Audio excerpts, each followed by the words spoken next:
కీర్తనలు, సామెతలు, ప్రసంగి, పరమగీతము, యెషయా గ్రంథము, యిర్మీయా, విలాప వాక్యములు, ఎజ్కేలు, దానియేలు, హోషేయ, యోవేలు, ఆమోసు, ఓబద్యా, యోనా, మీకా, నహూము, హబక్కూకు, జెఫన్యా, హగ్గయి, జకర్యా, మలాకి.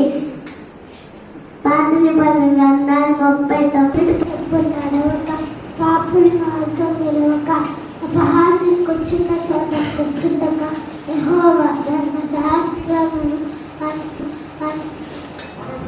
ఆనందించుచు దివారాత్రములు దానిని ధ్యానించు వాడు ధన్యుడు. అతడు నీటి కాలువల వేరును నాటబడిన ఆకు వాడక తన కాలమందు ఫలమిచ్చు చెట్టు వలె నుండును. ఆయన చేయునంతయు సఫలమగును. దుష్టులు అలాగుండగా గాలి చెదరగొట్టి పొట్టు వలె నుండును. కాబట్టి న్యాయ విమర్శలో దుష్టులు, నీతిమంతుల సభలో పాపులను నిలువరు. నీతిమంతుల మార్గము యెహోవాకు తెలియను, దుష్టుల మార్గం నాశనముకు నడుపును.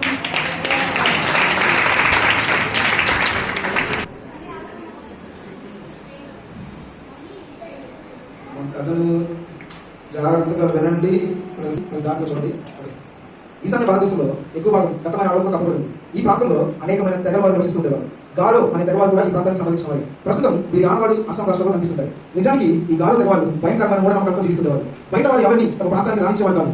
పొరపాటున ఆయన వచ్చిన ప్రతినిధించేవారు కాదు. వీరు నరమాంస భక్షకులు. కానీ ఎంతటి కఠినాత్ములైన క్రీస్తు ప్రేమకు దాసులు అవ్వాల్సింది కదా. మరి ఈ తెగవారికి క్రీస్తు ప్రేమ ఎలా తెలిసింది, ఎవరు వీరికి క్రీస్తు ప్రేమను పరిచయం చేశారు అనే విషయమే ఇప్పుడు తెలుసుకుందాం.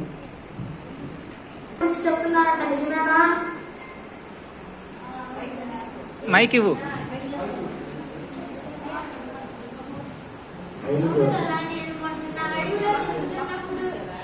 నేను ఒక తెల్లవాడిని చూశాను. తను నాకు దీన్ని ఇచ్చాడు. దీని పేరు బైబిల్ అంట.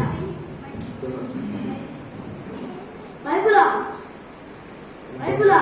ఎంత ధైర్యం నీకు? నా చేతిలో చెట్టుపడే.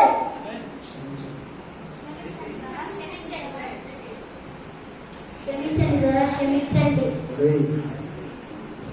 అరే అందరి గూడెం తొల గురించి నాకు తెలియదు, కానీ నా గూడెంలోకి ఆ తెల్లవాడిని వస్తారు. రాయడంలో ఎవరైనా నా మాట కాదని వాళ్ళని రాణించిన ఆ దేవుడి మాటను నమ్మినా చంపేస్తా.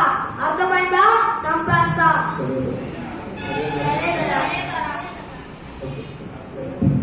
ఈ విషయాన్ని తెగ నాయకుడు గూడెంలో దండాలు వేయిస్తాడు.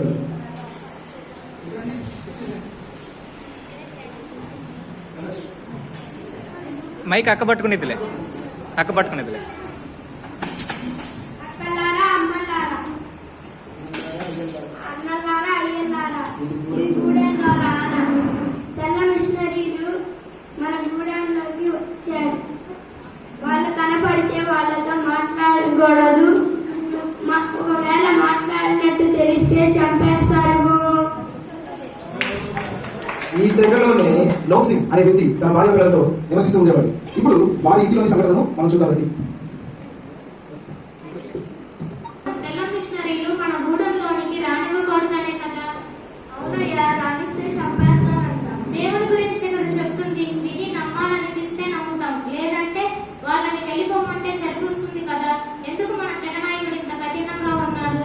ఏమోనయ్యా, నువ్వు వెళ్ళి చేలో కొంచెం పని ఉంది కదా, నువ్వు వెళ్ళి చేసిరా. నేను అందులో ఇంట్లో చంపేస్తారు మిమ్మల్ని, వెళ్ళండి. చూడు, నాకు చావంటే భయం లేదు, కానీ మేము ఇక్కడ చనిపోయిన మరుక్షణం సన్నీ. వద్ద కలు తెలుస్తాం.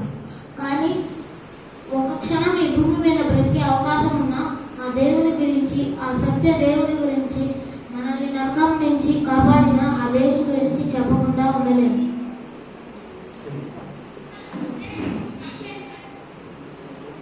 నీ పేరు? నా పేరు నోక్ సింగ్. నాకు కొంత సమయం ఇస్తావా? నీ ప్రశ్నలన్నిటికీ నీవు సమాధానం చెప్తాను. సరే, అయితే ఇక్కడ వద్దు, పక్కనే మా ఇల్లు, రండి వెళ్దాం.